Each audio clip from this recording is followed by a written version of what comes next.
it's my pleasure this morning to introduce her. Her name is Karen Albrecht, and her speech is titled, If It Is to Be. If it is to be, Karen Albrecht.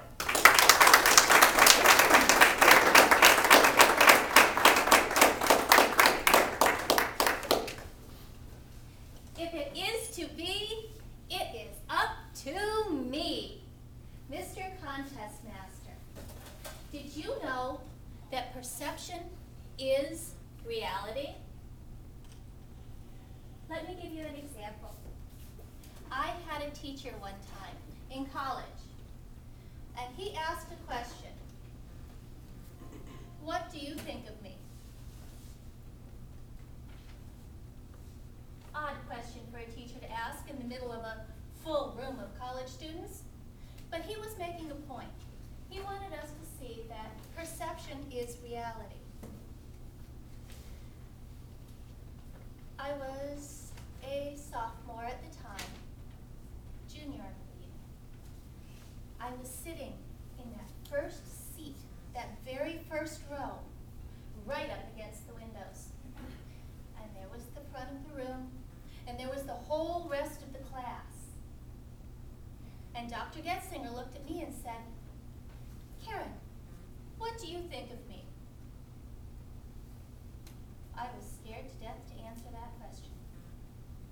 I sat there at my seat, and I looked right back at him, and I said, Dr. Getzinger, are you sure you want me to answer this question? He was sure. He had no idea what was coming. I stood there, sat there, looked him straight in the eye, and I said, Dr. Getzinger, you are probably the best professor in this entire school. You're also a male chauvinist pig. And frankly, I should have you up on charges. But I don't feel like screwing up my year that badly. The comment you made in my journal about how good I looked in that t-shirt, you know, the tight little t-shirt that I happened to be wearing, now, that was your description, not mine. You told me how good I looked in my t-shirt, and how it was the first time you'd seen me like that, since you'd known me. I think that's called sexual harassment. You're still the best teacher in this department, and I learned more from you than I have ever learned from any other professor here in this college.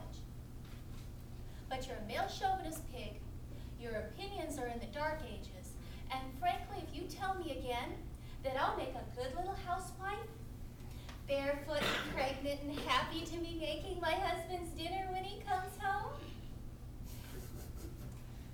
I'm likely to stand up and deck you. The bell rang, and I stood up on very shaky legs and walked out of the classroom.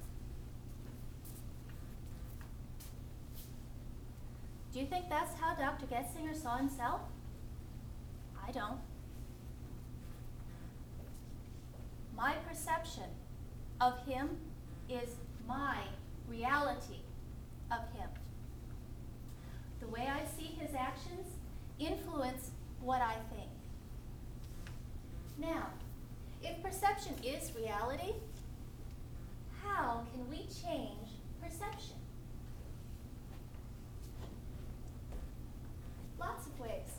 You make up your mind and just do it. I'll share another story with you. There was this fine Irish gentleman, and he was a Protestant. He fell in love with a sweet little Irish girl. She was Catholic. He fell so head over heels in love with this darling young lass that he went to her priest and he said, how can I become a Catholic? So, our dear gentleman went to classes and he learned all about being a Catholic. And one day, he went up to Father, and he said, "Father, I'm having a hard time remembering that I'm a Catholic and that I'm not a Protestant anymore." And Father looked at him and he said, "Well, my son, just say to yourself, I'm a Catholic, I'm not a Protestant. I'm a Catholic, I'm not a Protestant. I'm a Catholic, I'm not a Protestant." "Oh, thank you, Father. Thank you so much." And off he went back to his lovely bride. Now, Father decided one day he was going to pay a call on the new couple. It was a Friday in Lent. And for those of you who are not familiar with Fridays in Lent, Catholics are not supposed to eat meat. Father walked into the house and he said hello to the lovely bride, and he went,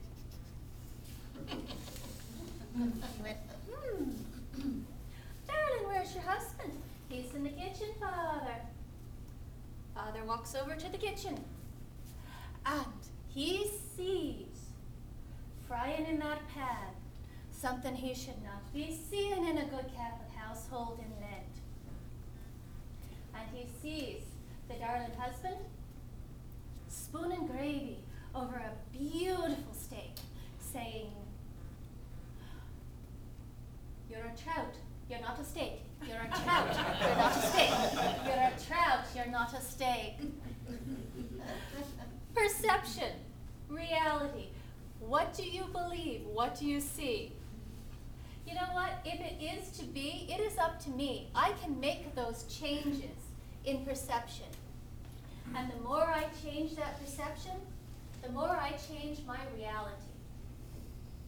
I challenge each one of you today to change your perception, to change your reality. If it is to be, it is up to thee.